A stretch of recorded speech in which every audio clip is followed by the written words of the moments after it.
Syndicats et patrons ont été reçus aujourd'hui par Manuel Valls à Matignon. À l'ordre du jour, la mise en œuvre du pacte de responsabilité.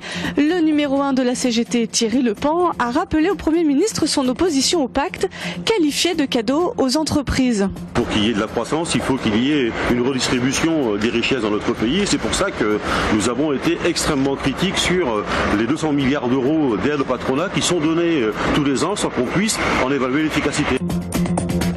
L'assurance maladie a fait mieux en 2013 que l'objectif fixé par le gouvernement.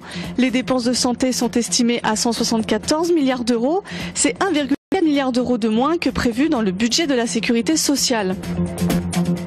Après 7 heures de délibéré, les juges ont rendu leur verdict. Maurice Agnelet a été condamné cet après-midi à 20 ans de réclusion criminelle. Il comparaissait depuis le 17 mars pour le meurtre de sa maîtresse Agnès Leroux, disparue en 1977.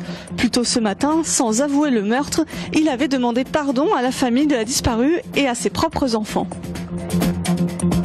De plus en plus de Français roulent sans être assurés. Le nombre de conducteurs sans assurance a progressé de 28% de 2008 à 2013, ce qui représente entre 370 000 et 740 000 véhicules. Les jeunes conducteurs entre 18 et 35 ans sont particulièrement concernés puisqu'ils représentent 59% des non-assurés.